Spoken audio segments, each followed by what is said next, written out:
Good morning, everyone. I hope you're all well this morning. Welcome to this very interesting seminar we're going to have today. I would like to say a big thank you to Google Europe, and especially to Ed and the Marketing and Branding Advisory Board. My name is Ingunn Hofseth, and I'm the President and CEO of HSMAI in Europe. We are still waiting for a few people, so we'll be running a little late, but we will get started in just a few minutes. I'm so delighted that we have all these wonderful people here with us today, and this is such a very, very interesting topic we're going to speak about. Creating a more diverse and transparent hospitality industry. What can be more important right now? As you know, HSMAI are doing so many events when it comes to sales, marketing, branding, leadership, and revenue management, and all those important disciplines. But it's all about the company culture and how we can become more inclusive. We have a moderator today, which is absolutely amazing that you have the time to be with us here. Her name is Alessandra Alonso, and she is the founder of BAVE Women in Travel. Alessandra, thank you for taking the time to be with us and to be the moderator. Thank you for having us. Thank you.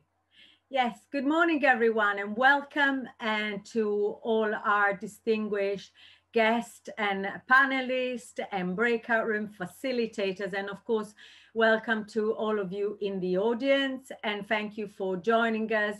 We know that, we spent the last few months on Zoom, and so there is a certain amount of fatigue, but actually I think today's topic really grants everyone's attention and everyone's engagement, especially on the back of the events that we've seen over the last few months. So welcome again, and we really think that you are going to have a very interesting time with us today.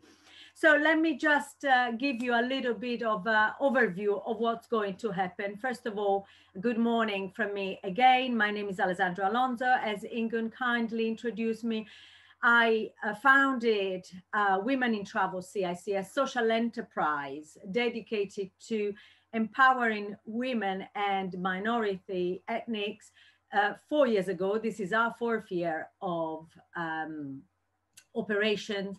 And really our aim is to use travel and tourism as a force for good to economically empower women and minority ethnics through employability, employment, enterprising in travel, tourism, hospitality. And so I'm particularly delighted to be moderating this event this morning and to be joined by the panelists who will introduce themselves after sort of my introduction.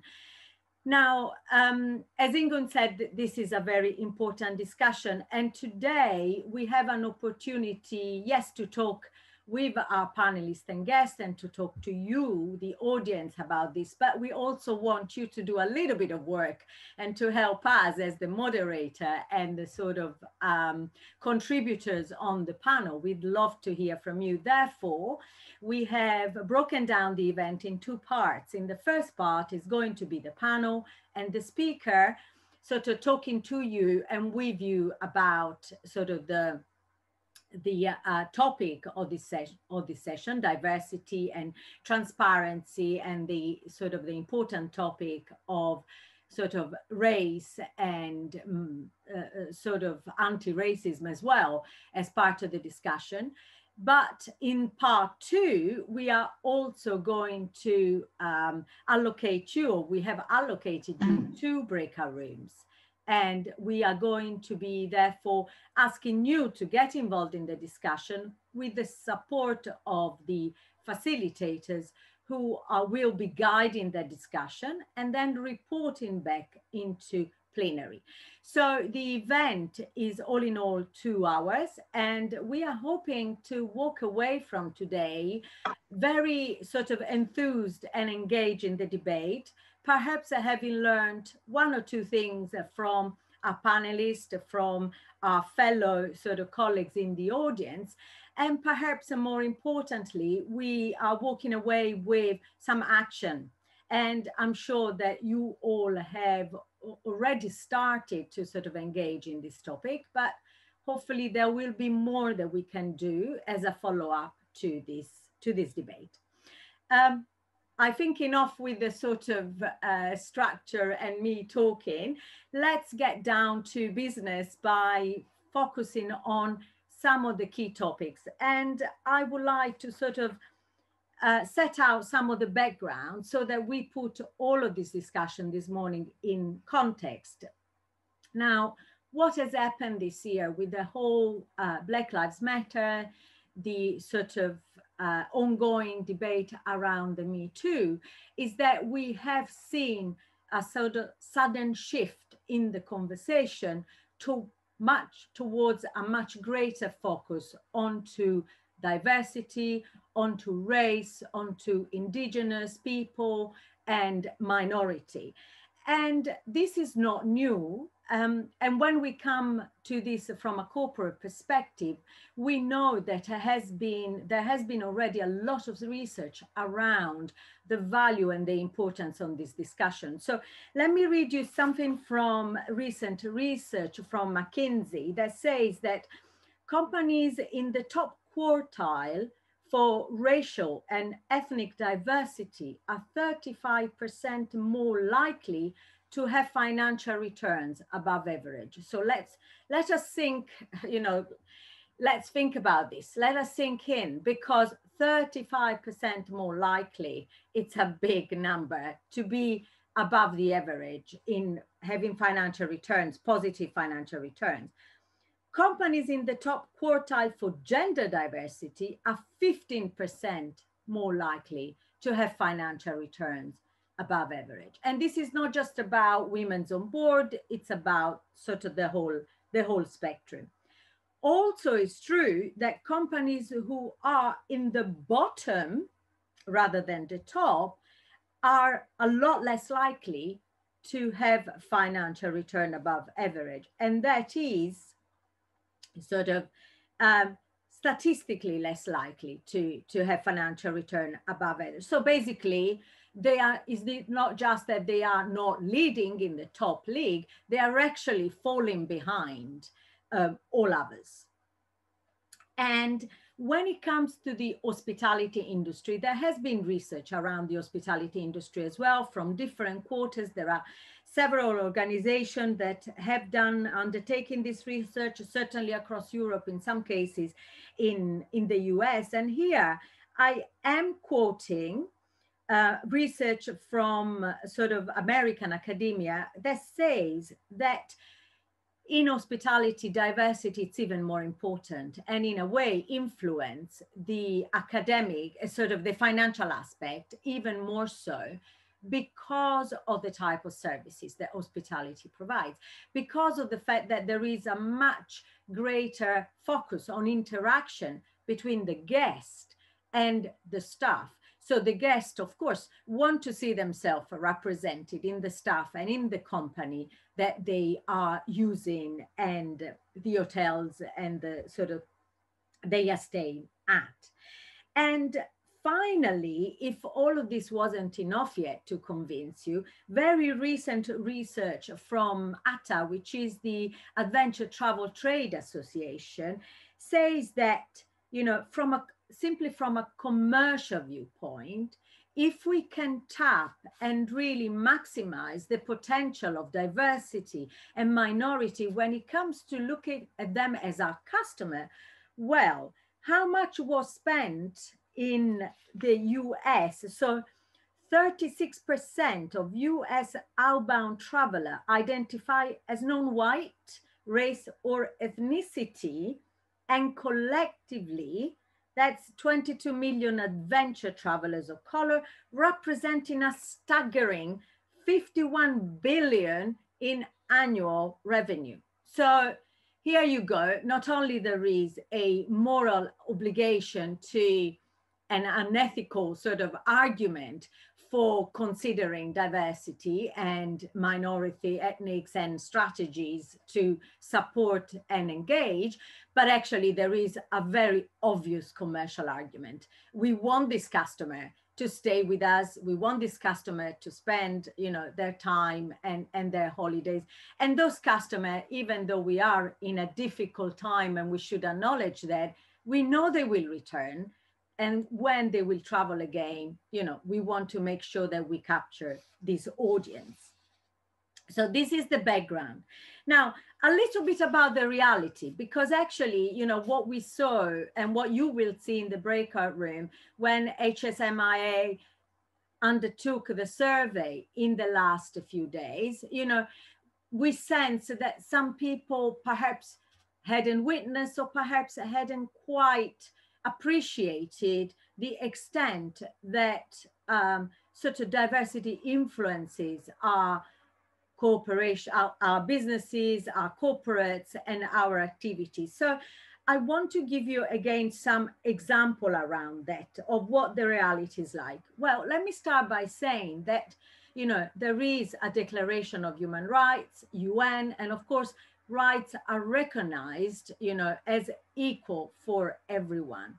On top of that, we have the Sustainable Development Goals, and many of them, I can think of number 5, I can think of number 8, number 10, 1, 2, 3, there's a number of them that address equality, the fact that, you know, we should really aim to reduce any sort of inequality, and that we should sort of focus on gender empowerment and minority empowerment and so on. But notwithstanding all of this, the numbers out there don't give us as much sort of, I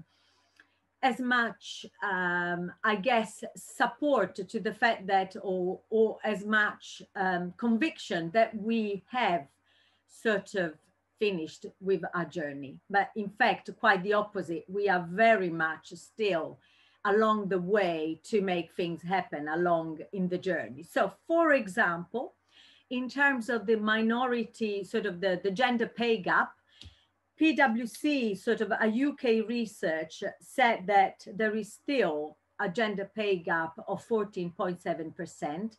And I think this is a UK statistics, and possibly it's higher in sort of different countries. But also we are looking at the gaps for BAME, for therefore Black and minority ethnics. You are looking at American stats here that say that in 2018, for every dollar earned by a white male, okay, a Latina woman would earn 54 cents. And also 62% for a Black woman. And again, I think it was 90% sort of, and therefore 90 cents for an Asian woman. So the statistics here are quite staggering in terms of the discrepancy for every dollar earned by a white male versus sort of Latinas and Black women. And then, of course, what the pandemic has shown in recent months is that there has been a huge increase in terms of the workload that women have taken on board, and also in terms of insecure jobs versus secure jobs. So much so that this has been called, I think, a journalist recently in Cosmopolitan coined the term she session, because a lot of the jobs that have been got rid of, that we've lost, have been lost by women. Now, In terms also of other elements, we are talking about, for example, domestic abuse. You know, the increase in domestic abuse, I'm sure you have seen with the pandemic, has been really, really increasing. And of course, when it comes to hospitality, again, we have to think about the fact that a lot of the less secure jobs, so a lot of the representation that's happening in hospitality is at the lower level. The lower level tend to be female and less secure jobs. So all in all, the people who are being impacted by the loss of jobs has been female and people of color, women of color in less secure and lower paid job. So this is really the reality that we are facing at the moment, and the data that supports our effort in diversity. So I am now, with this as a background, I am now really looking to open up the discussion. And again, I want to welcome our panelists, and I am now going to give them a chance to introduce themselves briefly before I turn to them with my questions. So if I can ask the panelists to switch on your microphone, and good morning again, everyone. And I am going to ask each of you to introduce yourself. So maybe I start with Dee, please, if you would. Hi, yes, thank you, Alessandra. I'm Dee Gibson. I'm a British Sri Lankan interior designer based in London. And I also built a hotel in Sri Lanka. So I cross two strands, design and hospitality. I opened my place in 2018. So I've been through 2 years of quite difficult times. And it's been interesting watching the landscape change and how people have reacted. I'm here today as well to join the conversation because obviously being Sri Lankan and British and working in two sides of the world, I see a lot of aspects around culture and gender that are impacting business, and I have some thoughts about how we can improve that at grassroots level. So thank you for having me. Excellent. Thank you, Dee. Thank you very much indeed. Now, Jamie, my colleague Jamie, Executive Director, BAME Women in Travel. Good morning, everyone. Thank you for the lovely introduction, Alessandra, and for all of those really insightful facts that you shared. As she mentioned, I am the Executive Director for BAME Women in Travel, and BAME is an acronym. It stands for Black, Asian, and Minority Ethnic. So basically, we support women in the travel and tourism industry through training and mentoring skills to help them to advance through the travel and tourism industry. We also have a very, we recently launched, I should say, our corporate membership, where we work with members to address racial inequality as a societal, moral, and business issue. And we have a number of core purposes that we work towards achieving, which includes, increasing the numbers of BAME individuals in the travel and tourism industry, highlighting role models within the travel and tourism, BAME females in the travel and tourism industry, as well as creating actionable toolkits that members or organizations and brands can download and utilize to increase their knowledge around racial inequality. Thank you for having me. Thank you, Jamie. Anand, I saw your hands going up. No, I was just applauding each participant. Well, while I have you there, then if you would like to introduce yourself. Yes, so, and I could emphasize everyone to use the reaction button. It's always nice. Thank you. My name is Anand Vitlani. I work for Nordic Choice Hotels in the Nordic region, but I'm originally Indian, so I'm one of those management which we measure, which are not ethnic Nordic. So, and I think I'm participating because this is a really important question. And I really believe that what you said, and that diversity should be reflecting on our hospitality industry, because because I work in sales, so the guests come from different nationality, different gender, different sexuality. So we need to reflect and mirror the guests. So this is a really important question. That's why I'm here. Fantastic. Thank you very much, Anand. Okay, so if I now can go to maybe Cynthia. Hi, good morning. Thank you. My name is Cynthia Painter, and I represent Accor Hotels in the top line function here in Europe, so revenue management and pricing. And I joined Accor during the acquisition of Fairmont Raffles Hotel Group, which was headquartered out of Toronto, Canada at the time. So I've had the pleasure to move from North America to Europe. And prior to joining Accor, I've worked with some very large hospitality organizations like Starwood and Wyndham, as well as some very technology and sales system focused organizations. Oh, you've muted yourself, Cynthia. There, thank you. Can you hear me again now? We can hear you now. It was just wonderful. Thank you for that. So for me, I think I reflect a hybrid interest, and what I mean by that is not only the social benefits of equality globally, but also the economic drivers for that and the large motivators behind that in terms of advancement of a diverse workplace and greater economic drivers. Fantastic. And finally, do we have Nishma on the line or not? Not yet. Ed from Google. And Nishma's on. I think she's on the line. I think I saw her join. Okay. If we could see you, Nishma Rob from Google. Can't see her. So maybe you should introduce her, Ed. Let me see. I wonder if it's just dropped off. Hang on.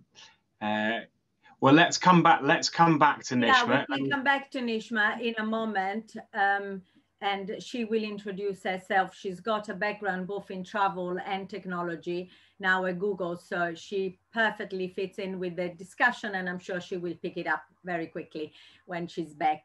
So I'm going to really open up the panel because I can't wait to hear from all of you. And I am going to start with Dee. And Dee, I really wanted to ask you, and I was very interested, you and I and Jamie have been sort of discussing this issue for a while now. And in fact, you are part of our series of podcasts focused on sort of BAME women in honor of sort of Black History Month, which in the UK is in October. And so I know how passionate you are about it. So when you heard sort of about the data today and the kind of things that that I set at the beginning as context, did that resonate with you? And I guess that I'm very interested to know that from a viewpoint or your personal experience, because you are a designer that has moved into hospitality. So obviously you've seen both worlds and you've also experienced hospitality in a different way, I guess, from people who've been in hospitality all their life, as I expect most of the audience and some of our panelists are. And also as a businesswoman.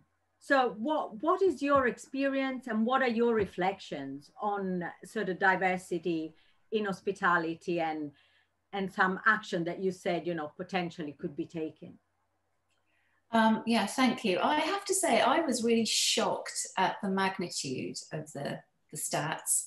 I mean, we're aware of, you know, pay gaps and the differences that gender and ethnicity can create, but the 35% and some of the 15% differences between companies who represent more equally than those that don't was quite surprising to me. I guess my context would be that I was born and raised in this country, and I did live in an area that wasn't necessarily ethnically diverse, and so my upbringing didn't really make me consider where I came from. And that's relevant because, I mean, obviously I don't necessarily sound like a, you know, I don't have a Sri Lankan accent. And I noticed when I went into working life that I would have conversations with people on the phone. And sometimes they'd be quite surprised when I turned up for a meeting because obviously I look quite different. But I also noticed that because of the way I was raised, my confidence levels helped me overcome any kind of preconceptions. So I moved forward quite well. I did hit various glass ceilings. Now on the other side of it, running my own business and being a designer and moving into hospitality, what I noticed over the last sort of 20 years in this game, as it were, is that I feel that, you know, the world is becoming more polarized. And whilst there has been some progression for both women and ethnic minorities, I don't think there has been enough. And when I opened up my place in Sri Lanka, I was really keen to promote, you know, most of my guests come from the UK. I was really keen to promote these very personal experiences because I wanted to show off the best of Sri Lanka. And where we're located in the south is quite a cosmopolitan coastline, but I wanted people to have a very luxury experience, but I was really encouraging them to go out and talk to people and have those human experiences, because this is what makes travel so interesting. And for me, it's really important to have this diversity conversation because I think it gives us a much more enriched experience. Yeah. I think the polarization that we're all experiencing, and you know, we all know today is a big day in America, is really very regressive and reductive. And so one observation that I'd like to sort of share, which I found really heartening, is that a lot of people who come to stay at my place, when we opened, we did a sort of soft marketing, and they tended to be people that I know. Sort of white middle-class families, very lovely people who wanted to travel, and wanted to travel in a way that they used to sort of 20 years ago when we were backpacking and doing interrailing and all of this kind of stuff, way before social media, where you really had to, you know, travel on your instincts. And they really enjoyed me saying to them, get out of the air-conditioned car. I don't want you to stay behind glass. I want you to go and touch some skin. I want you to talk to people. I want you to go and talk to the people in our local village, as well as then come and have gin and tonics and all of the things that you recognize that you want to do. And we had such amazing feedback. And I think that it showed me what I think we all know instinctively, and we're trying to sort of promote, is that people are craving human, real experiences. And unfortunately, whilst social media is fantastic, it's still a lens and a viewpoint that's put forward through someone's own experience. And so if you don't go and feel it yourself, you know, you have a preconception about what other people are saying. And so having more representation means that that lens is going to be wider. You know, so for example, your listing that you and Jamie have recently put together, I think is fantastic, because it's creating a visual representation of people, women, ethnic minorities, who are in these key positions, and it's making it more attainable for anyone else that's coming through now, to drive that forward. Yeah. So.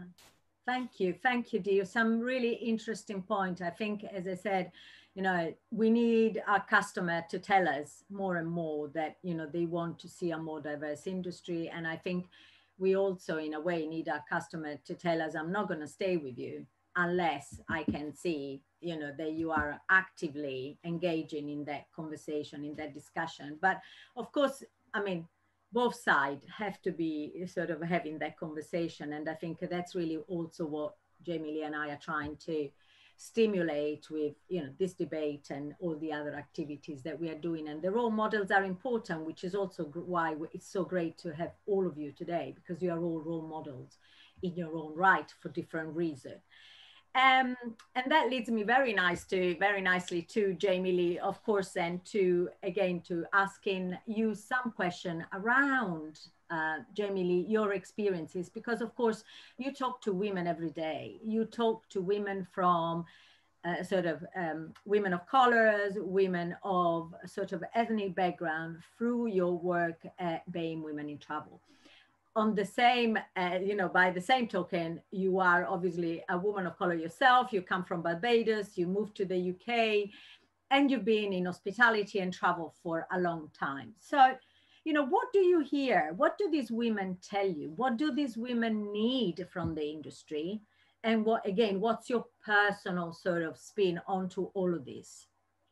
Well, I'm going to look at this from two different lenses, because with our community at BAME Women in Travel, we've got the BAME creators. They are the travelers, the influencers, taking multiple trips a year. And then we've got the career-driven women, the entrepreneurial women. So with our creators and our BAME travelers, if you can put it that way, the thing that you hear the most is we don't see ourselves represented. The industry ignores us.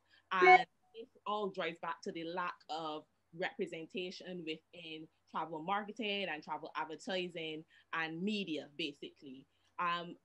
We need to start to shift the dial a lot, because we have historically, the travel industry put the Black traveler or the Asian Muslim traveler into niche categories. And I'm just going to share with you two kind of statistics which kind of show you that we are definitely moving away from being a niche and should be highlighted in mainstream media.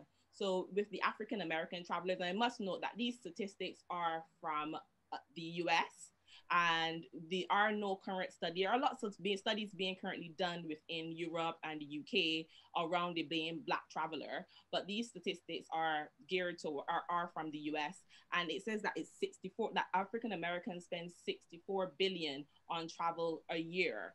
I'm sure that once we have studies done within Europe, it will showcase, because we historically have more holidays, longer holiday period, take more holidays. This number will drastically increase. So we can no longer, as marketeers, as hoteliers, ignore these important segments of society. The Muslim traveler, they were predicted to make spend 157 billion within the travel and tourism industry this year. So these all show you that, the travel industry is essentially all about connecting cultures and connecting people and races from across the globe. How do we now represent this through our marketing and advertising so that these individuals feel included and they are seen within the marketing and advertising? And there's one more statistic, I think it says 72% of individuals who see themselves represented in advertising and marketing book holidays. So there is a strong case for us to really take that seriously. From the entrepreneurial and the entrepreneurial and the career-driven audience, what I hear a lot is, there's a lack of representation within senior roles. And this is one of the things that Alessandra and I work really hard at Women in Travel, particularly during the month of October, where we launched a number of initiatives to try to highlight these exceptional ladies that are in positions of power. Because essentially, if you don't see yourself, you don't necessarily think that you can achieve it or you can get to certain levels. So we've worked really hard to work in partnership with WTM to highlight 15 BAME high flyers in the travel industry, and that has been very well received. And we also have our podcast, which we talk a lot about, what women, the stories. We allow the women to share their stories, because there hasn't been a platform for us as BAME senior leaders to really talk and discuss about our issues and how we got to the places of position that we are in. And so the two key issues, Alessandra, sorry, I'm going off on a little bit of a tangent, didn't I? But the two key areas that we hear a lot coming from people from a Black, Asian, or minority ethnic background are, the industry ignores us, the lack of diversity and representation in media, marketing, and advertising, and then that lack in the senior leadership. And you know what? They actually have a correlation if you look at it, because if we don't address diversity and inclusion internally, how do we showcase it externally? The teams, our marketing teams, our suppliers, our freelancers, we need to start to expand our Black books, expand the people that we work with, and really bring in more bring it to encourage diversity and inclusion within the travel and tourism industry. I know, Alessandra, you spoke to this statistic of the 35% of businesses in the top quartile perform better because when they have a diverse thing. So the statistics are there, the white papers are there, that diversity and inclusion makes sense. And I've seen from a lot of the survey results, and I will talk about that a bit later, probably jumping ahead of the gun. So I'll dial back a little bit. Sorry, Alessandra, I'm going to hand back over to you.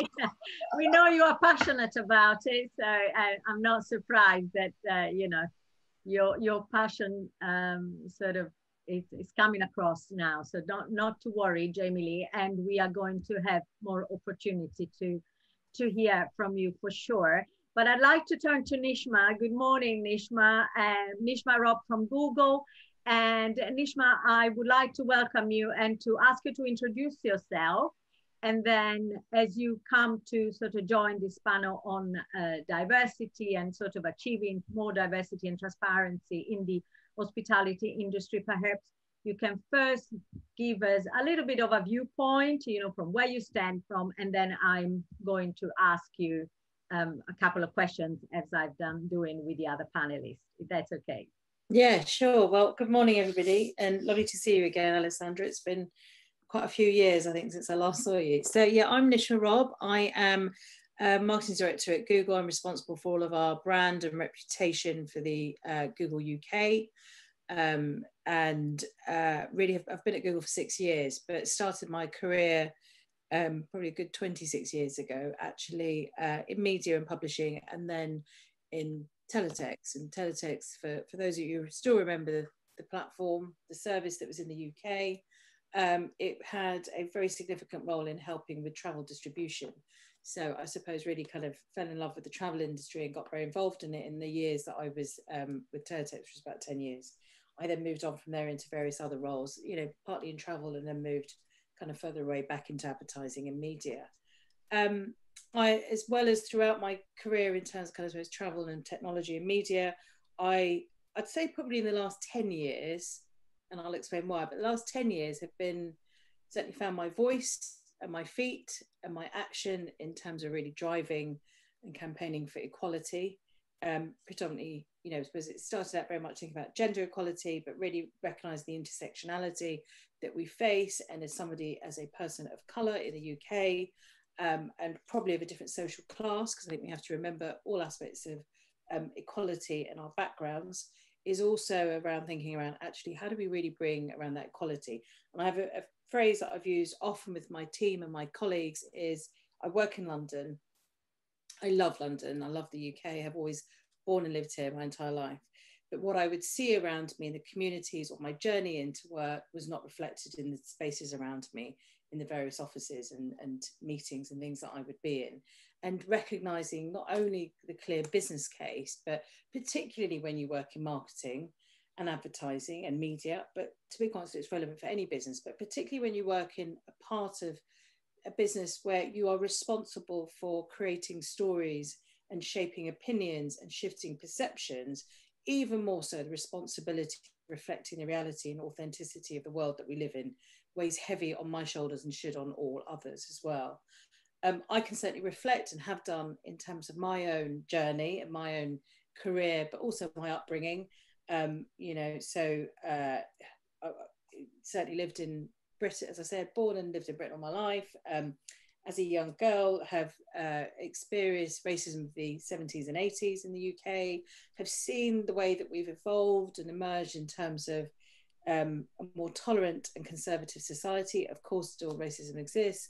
But I think interestingly, from a work point of view, it was something I didn't pay a lot of attention to, either because it was, I chose not to, it's easier not to, and you spend so much time just wanting to fit in and belonging. But I'd also say I never saw, you know, from when I was young and my parents encouraged me to seek other careers, but from a young age, I never saw anybody else who looked like me or who was like me in any of the roles around me in teams, and definitely not above me. And without a doubt, that caused a lot of challenge and that idea of wanting to fit in. In media, so when I was a young girl growing up and throughout my life, you know, media did not reflect me. So not only did I not see myself in the workplace, I didn't see myself in the media and the communities around me. I devoured magazines as a young girl, wanted to be a journalist and tried my hand at it for a few years and decided it wasn't my strength, just took on another level of storytelling. But I do believe, and exactly what Jamie was saying there, is that idea of see it to be it is so important. It's so, and we have still a long way to go in terms of achieving that, but that visibility is critical. Through my years of working with the travel industry, my goodness, there's probably, we can all share lots of stories, but I didn't see any progress. There was definitely nobody like me. It's a joy to sit on a hangout here with a group of people where there is a bit more diversity, but I never saw it. And it's interesting where I've kept an eye on the industry compared to, I would say, tech and media and advertising. There is definitely a disparity in terms of progress. And so despite being on holiday this week, and also because I have two amazing colleagues who are phenomenal allies of our movement for equality, I wanted to be part of this today because I'm encouraged to hear that you're even having the conversation, and I hope you're driving real change because, my goodness, it needs it. Oh, you're on mute. Yeah, thank you so much, Anishma. And I was reminded of your award. I think you won an award of Asian Woman of the Year, Asia Business Woman of the Year at some point. And I think you were just coming out of the travel industry, or maybe you were still in the travel industry at that point. And I guess that, yes, so that's exactly what sort of I really wanted to ask you about, because you've kind of seen me, if nothing else, as sort of discussing and debating and putting forward the case for particularly gender equality. And I guess here we are 20 years later talking about the same things, more or less. I mean, slightly expanded perhaps with the rightly so intersectionality and all the aspects. But yes, has there been much progress from your viewpoint, you know, and where you see the travel industry, the hospitality industry, travel, tourism, hospitality as a sort of category today, and where you left it perhaps in your teletext days? What do you see? Do you think that we have made some progress? To what extent have we? So I think there's been some progress, but nowhere near enough. And I say that from a point of visibility across looking at a number of industries. So not talking just about the kind of tech and media ones that I sit more acutely in, but the nature of Google means we intersect with lots of different industries. Yeah. And I would say I think there's still, and I can give some thoughts about why I presume and assume there hasn't been enough progress, probably not dissimilar to what I felt maybe sort of 14, 15 years ago. But I think at the heart of it, there is some progress, but not enough. And I think gender equality has progressed further. I think the conversation about racial equality is way, way further behind. You know, I feel like you're just starting today. Yeah. I think gender equality is at least discussed. It's still got a long way to be addressed, but at least it's discussed, at least it's on the agenda. Racial equality, I don't think has even been on the agenda, and it's probably today brought more into tune because of the fact of what we've seen this year with the Black Lives Matter movements and a general greater awareness. I think the reasons why, and if I reflect on why I have seen more progress in the industries I work in, and so in tech and in media and advertising, it's without a doubt, well, it's two things. I think there's one is around, you've got to know what you're changing. So Google, probably about 6 years ago, maybe 5 years ago, were one of the first tech companies to publish our data. And it wasn't pretty. It still isn't pretty. You know, we're making progress, but we've got a long way to go. No way do we suggest that we've nailed this. But by starting with that transparency of data, at least you know what you're trying to address. But, you know, that's for me the crucial thing. And that set into motion other tech companies and other businesses who have really embraced the need for transparency of data. Because if you can't see what needs to be changed, if you can't set a target on it, how can you make any progress? And tech is naturally very data-driven and very target-focused, but I think it's where I've seen other industry sectors have really made change when there's an honesty and a reality about that. And it won't look great, and it won't look great for time, but you cannot change it unless you can see it. Yeah. I think the other thing that I've seen, which has been a material difference really, which I haven't seen in the travel industry, is around that top-down ownership. So the lack of diversity at the top has led to a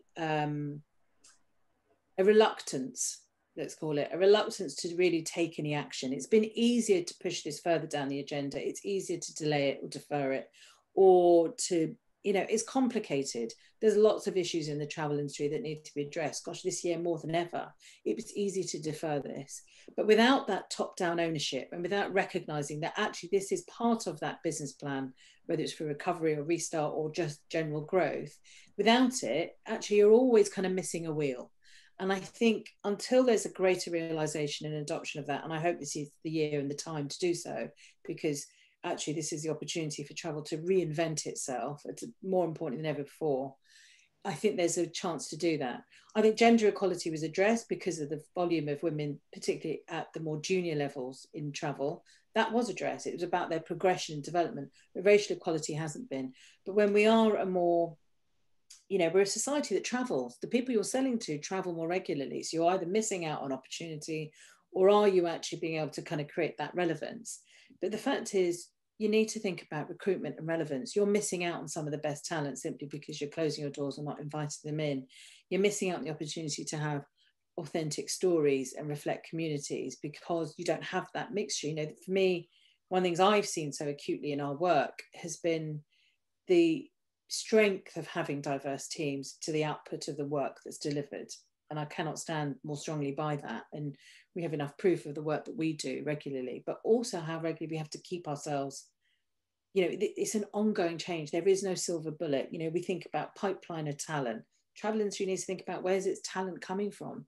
You, in parts of the industry, you have a talent crisis. Absolutely. You cannot shut the doors to parts of the population when you simply can't attract them in. So where's the pipeline of talent? And that's about how you position travel to young people and to those thinking about careers. And if they see are lots of old white men, apologies, you're not going to attract lots of new talent, and they're going to get attracted to new industries. Yet you sell one of the most dreamiest and wonderful products ever.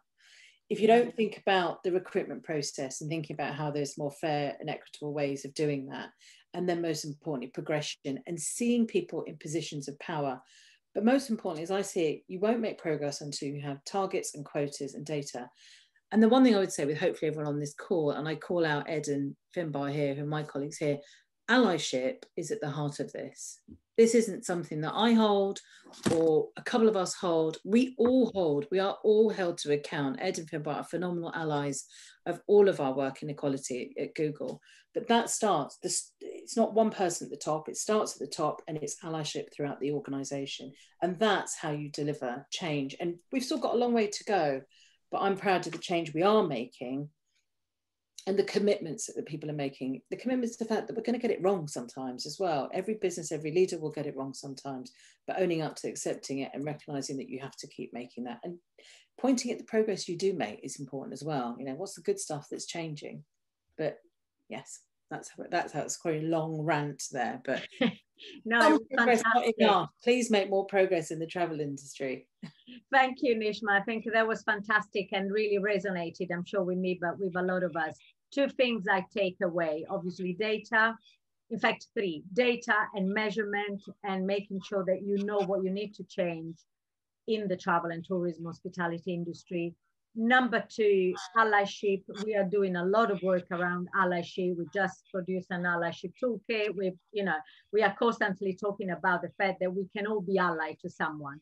And we have to know what we are doing, but there are no excuses not to have the conversation, because there is enough out there now to enable all of us to empower ourselves to be allies.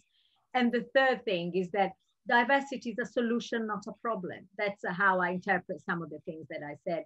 If we want this industry to recover going forward from 2021, we have to consider diversity as one of the key contributing factors, because through diversity, we can access all the people, all the customers that are traveling, that want to travel, that want to dream, that want to stay in our hotels and in our establishment.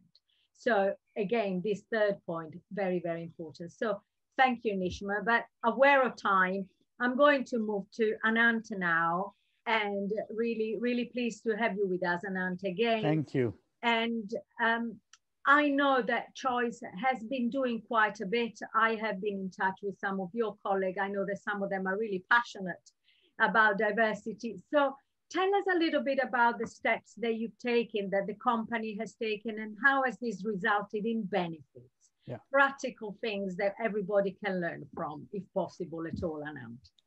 Thank you, Alexandra. And I really like the introduction when you say that this is a key factor for success to get out of this situation during 2021. Because I work with sales, so I really truly believe that this could be the key factor to help us out.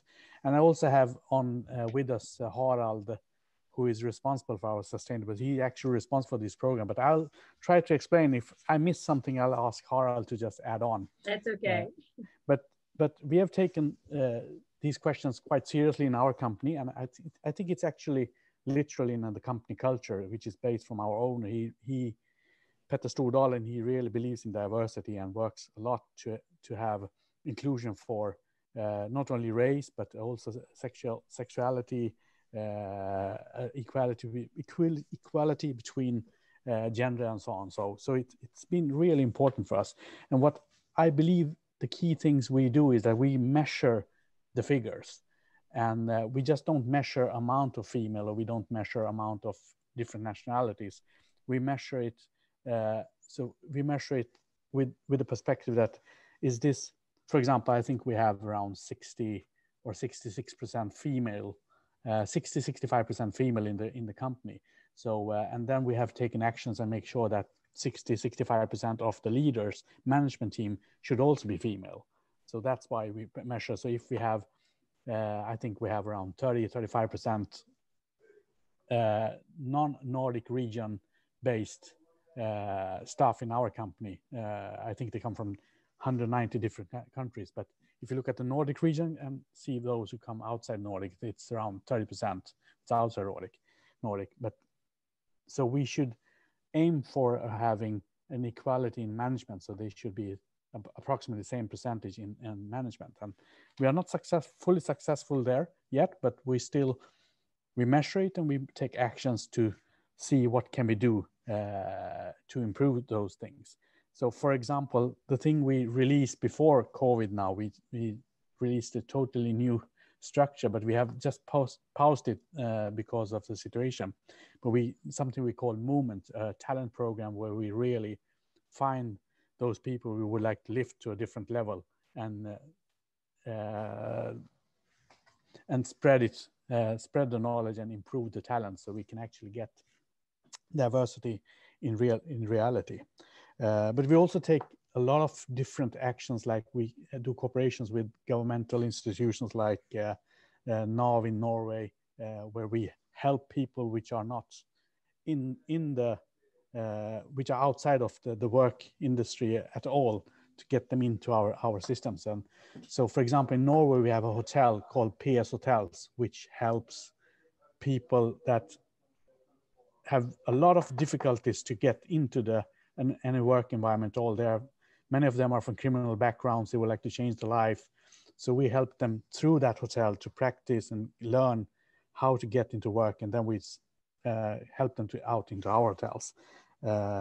We have a lot of different investments to make sure that we get diversity.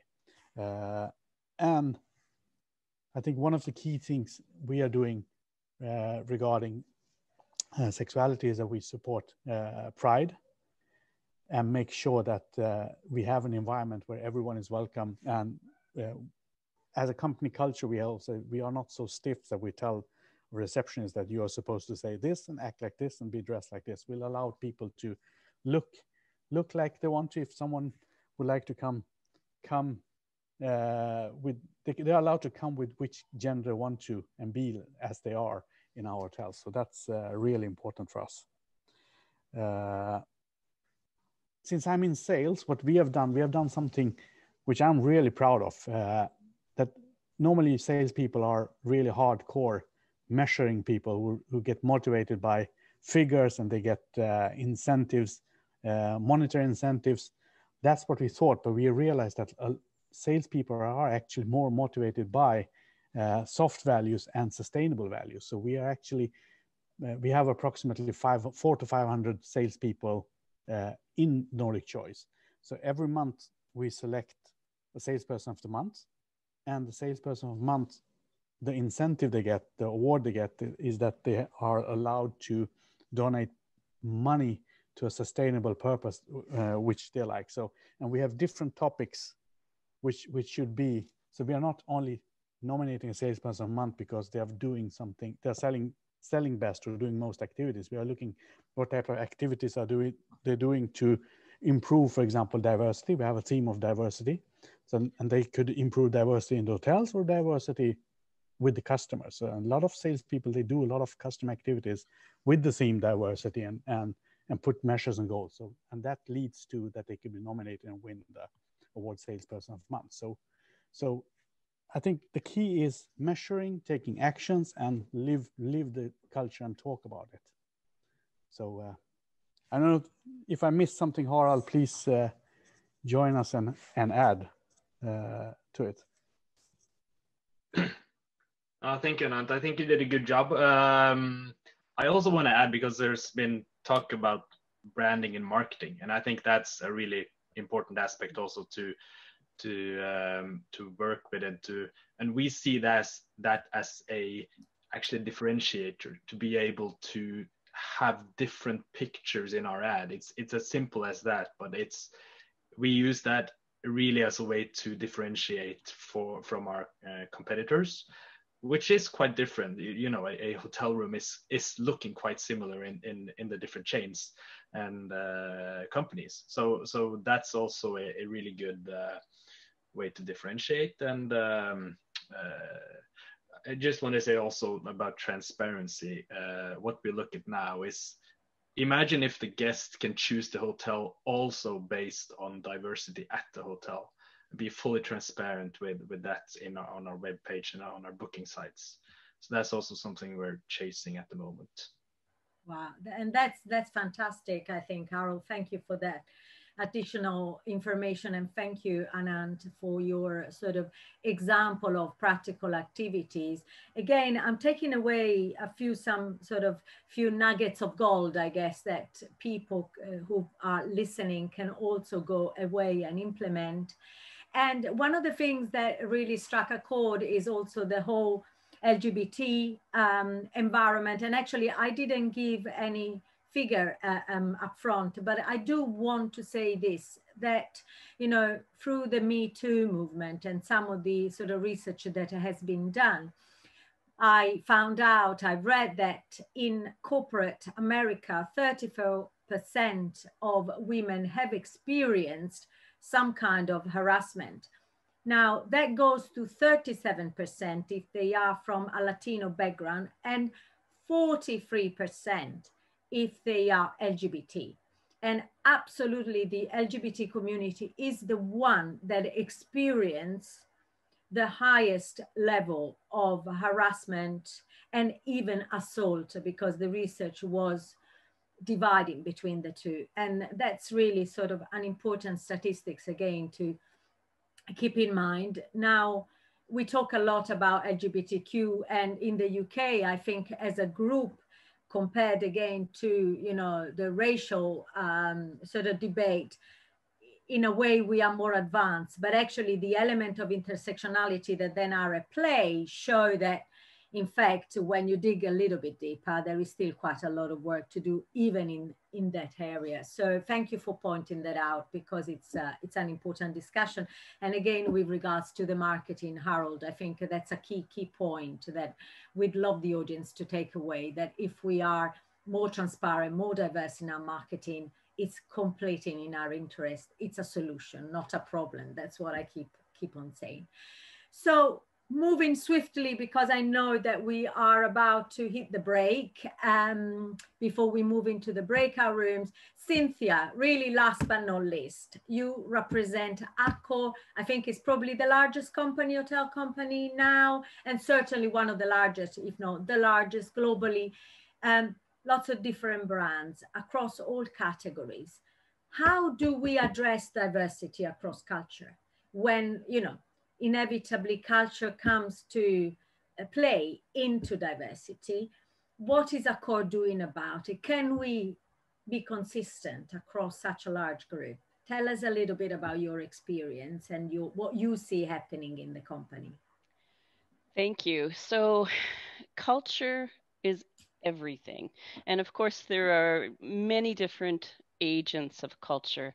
So you could think of that as nationality, family, socioeconomic class. Uh, but we can't deny the fact that a workplace has its own culture as a subset with all of these things. So when you're trying to make cultural advancements like diversity and equality, in the workplace, it's very difficult to dictate change. You know, individuals need to commit to that change, but you need to give them a viable, clear, and attractive reasons for those change. That's the what's in it for me, if you will. So it's important to understand diversity is a powerful driver for collective performance. So I'm here representing revenue management, but if a workplace is an economic association of humans, it's important that we understand that this can also be utilized as a cultural agent for change. So we here also see it's important to involve everyone in that. So if you're talking about gender equality, it's important that we're involving men as well as women. If we're talking about different cultural diversities, we want to ensure that that runs up and through the organization and isn't just, let's say, a prima facie agreement of what our programs look like. So we see promoting gender diversity as everyone's duty, regardless of their gender. So look, it's hard work. You know, a workplace culture is a subset unto itself, and it's hard work. So if you think about an iceberg where only a third of that you see above the water and 2/3 is below, there's a lot of hard work, persistence, dedication, diligence, but disappointment and failure along the way. So for me, we also need to realize that failure is a natural output of trying to make change, and owning that failure, getting up and moving on and being persistent again is a really important part. So for me, organizational culture will greatly influence the employee behavior and impacts motivation, impacts learning, impacts communication. So if we're able to give, let's say, programs, directions, support, and all of that underlying work, we can improve where our culture is driving to. And I say that that could be a culture of inclusion, that could be a culture of understanding motivators for sales, marketing, revenue generation, any different types of cultural agents. So here at Accor, we do have some very strong programs. And in 2019, we launched a program called RISE that is our commitment to diversity and inclusiveness. And this program was grew from our Women at Accor hotels. So really, we're looking now to change what that looks like. Instead of just a gender silo, have this be transversal across the organization and really be about diversity overall. So for us, it was a great way to take some change across all factors of diversity. So we are present in over 100 countries globally. And this network has over 20,000 members today. So our commitment to grow diversity as our key driver of performance is really what is driving that. So for me, we're focusing around 3 main pillars. So transmission of the message of equality and diversity and empowerment. So that's one. We see that diversity is a key driver for us, an economic driver, as you've already talked about some of the great statistics there. And we also realize we've got a way to go. So our third pillars is we want to ensure that we have very clear principles about combating discrimination and violence. So that would be our third pillar there.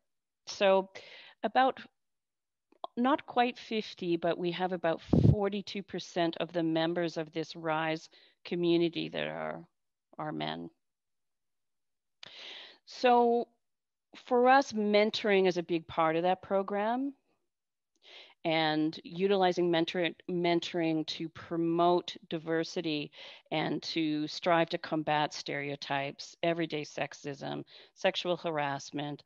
So we have, of course, communication programs, conferences, awareness workshops, all of these types of things up and down the organization.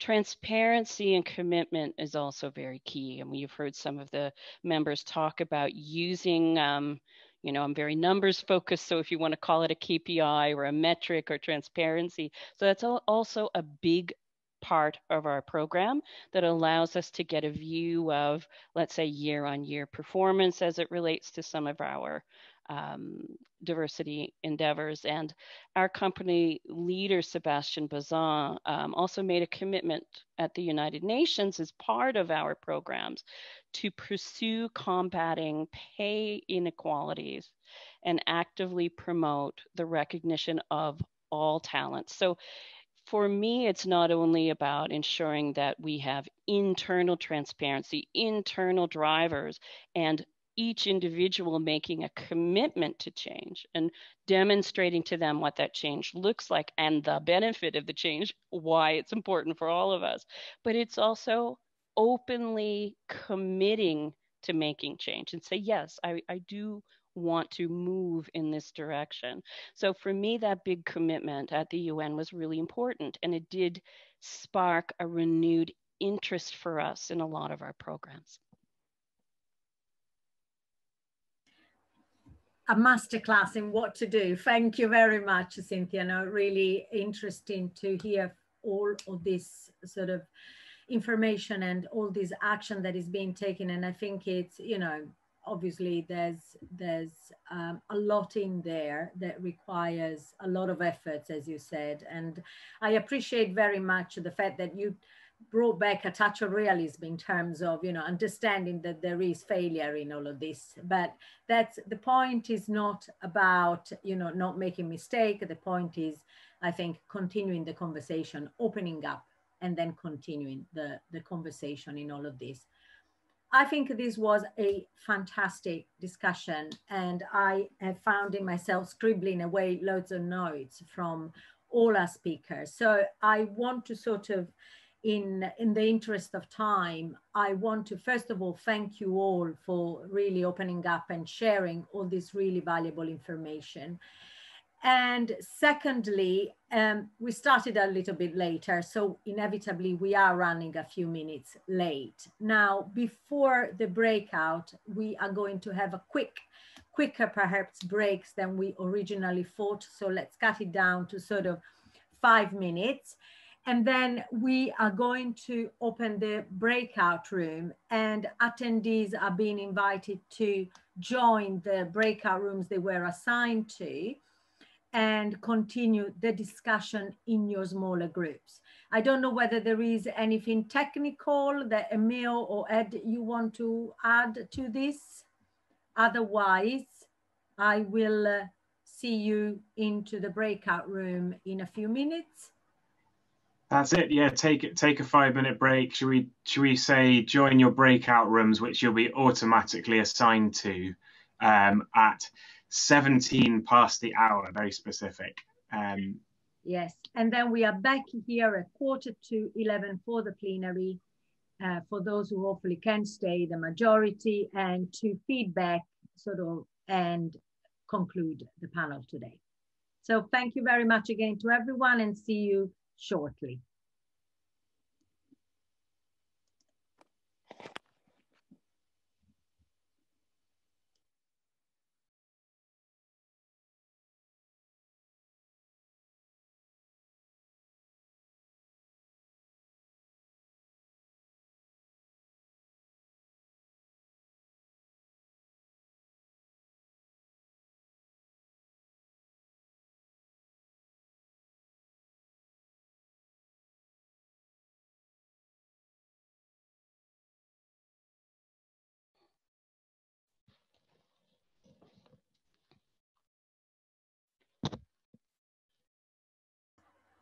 We are now back in the main session. So welcome back, everyone. Hopefully you've had some really good discussion. And for the last sort of 10 minutes, we are reporting back from the breakout rooms to the audience. And then I suppose if there are a couple of minutes left, we can either ask question, and then Ed, you will close, Ed from Google, and also sort of greatly involved with the organization, with HSMAI. You are going to close and leave us with a little bit more information. So who wants to start perhaps with the breakout room? Maybe Susan, you can start from your end. So Alessandra, I'm still typing. That's okay. But you know what? If you don't mind that I don't share the screen, then I would. You can just talk to it. Absolutely. You know, I would just talk. I mean, we're all pretty familiar with the topic right now. If you want a bit more time, I think Anant just said he'd be fine. That's fine. Let's just keep going.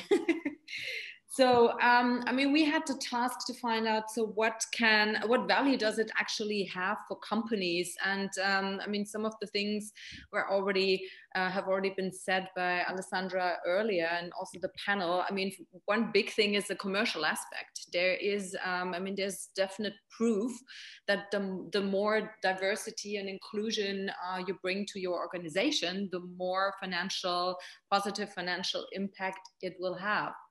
Then also it will have a definite positive impact on the company culture, because whatever you do to, you know, to create and foster your culture, and also walk the talk and live by your values and include everyone, the better it will be. And that will lead to also, when you start with talent acquisition, that we all need to do. I mean, we're all looking for good talent, hospitality industry in particular. We need good people, and we can, if we tap into the entire pool that is available in the world, that is much, much better for us. And then also when we give those talents the opportunity to go through our organization and feel included and also feel heard, then the likelihood is very high that they stay with us, they stick with us, they grow with us, and they transform the organization from within. Belonging was a huge discussion point in our group. So it's super important for everyone, actually for every human being, to feel a sense of belonging. And if you as an organization give that sense of belonging, then you're at the forefront, and then you can create the culture, you have the product, you have the innovation, and at the end you also you have the commercial positive impact. The last bullet point that we had was, you know, the more diverse your people, the more or the better it is for creativity and innovation. And now, I mean, technology, whatever, creativity everywhere is key. We all need to innovate. As an industry that is in total crisis right now, we need people from all kinds of angles, with all kinds of perspectives, to reinvent this industry and to save this industry as such. Because it will not survive the way it is, that's clear. So at the action point that we distilled out a little bit was actually, if you apply to the lens of diversity to everything you do, you're pretty much on the safe side. When you look for people, so when you look at your career website, look at the storytelling, look at the visualization. When you look at the marketing, do that. When you look on your onboarding process, the entire life cycle of an employee, if you look at this with the lens of diversity and apply the changes, then it's fine. For me, I mean, I'm HR, so we had a clear look at our career page, and it was pretty white. we are not. I mean, we have so many nationalities and all kinds of ethnic groups. So we changed that very quickly, and it's an easy and it's a quick win. Then we also had, as a group, the task to look what can executive teams do to really support this important topic. First thing is there needs to be budget. To have activities, and the owners or the executive teams, they need to be fully behind all initiatives. They need to be fully committed and also present, because then the people feel, okay, it's really driven from top down, not in a negative way, but it is supported from top down. And then, everybody can contribute and make the changes. But if, the leadership does not commit, there's a problem.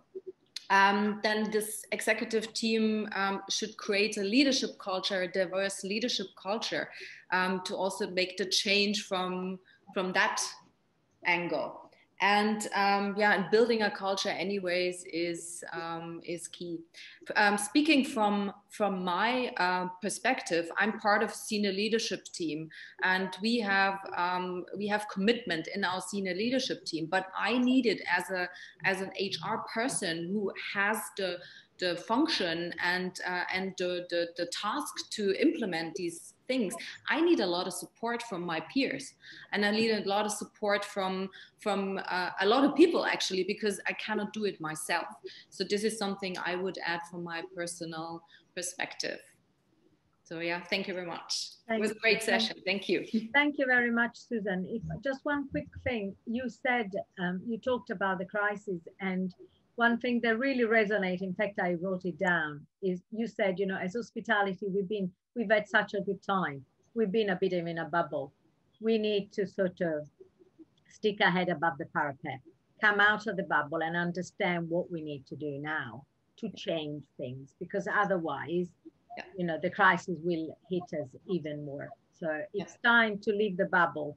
That's again, another big message I'm going to take away from this. Thank you, Susan. You're welcome. Next one, Anand. Yeah, let me go for it. So let's see, we need to manage the time as well. So, but we were discussing how does discrimination look like? So we said that it's based on individual experience. It's how it's both perceived, but also interpreted. So it's from the both side. And it could be, for example, how you get opportunity to advance when in the company. It's actually connected to the full employee journey, from how you're into to how you exit. It could be microaggression like bullying, exclusion. It could be body language like eye rolling, and so on. And language is, of course, very key here, because minor groups could have difficult to feel inclusion because they are hindered through language sometimes. And we also discussed that different companies could have been having discriminations for many years, and sometimes company culture makes it more accepted, or you don't even notice that it is there. And discrimination is a topic of power, and it is, we talked about it's very much about how you perceive, and it's an individual experience, but it's also a factual thing. We could see that there are facts in figures, especially if you look at salary gaps. And then we talked about very important topic, self-discrimination, that sometimes you put yourself out from possibilities. So you select yourself out from, you discriminate yourself. We discussed if it could be a female, or if it could be something typical of a gender, from the gender side. And then it was also highlighted, could a solution for discrimination to do positive discrimination? And we had different perspectives on this, but we at least agreed on that data is important. So if you can measure and put targets on things, it will be achieved in a positive way. So thank you. Thank you very much. Were there other breakout rooms, or have we covered? It was just the two in the end, and we, in our group, managed to bolt in a couple of extra ones that were part of that third group about what can exec teams do, which Susan touched upon. Great. So I think all it's left from me is to thank you all once again. Obviously, we are taking away lots of pointers. And again, thank you to all of you panelists and breakout facilitators.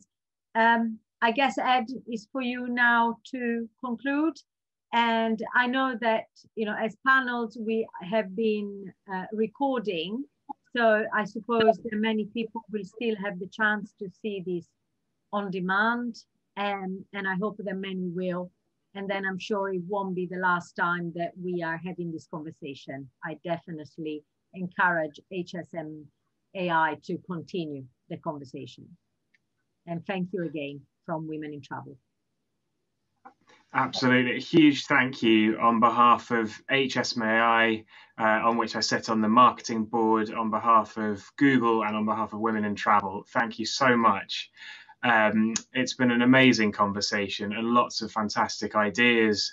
And I totally agree, we're just at the beginning. So let's continue this discussion. I just wanted to leave you all with exclusive news.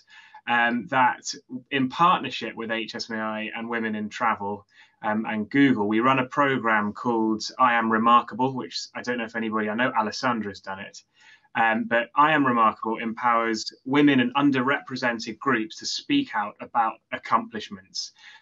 There is a lot of data that suggests that women are far more likely to be modest when it comes to speaking about their accomplishments than men. So it's not just about women, but about underrepresented groups. It's about changing the narrative around social perceptions about self-promotion in general. So in partnership with HSMAI, we'll be bringing a pilot of this to virtually, obviously, in this environment, to the UK and Nordic HSMAI members. And if that runs successfully, we will look to roll that out more widely across Europe. So thank you so much. Thank you, Ed. And thank you, everyone. Thank you. Thank you. Thank you so much, everyone.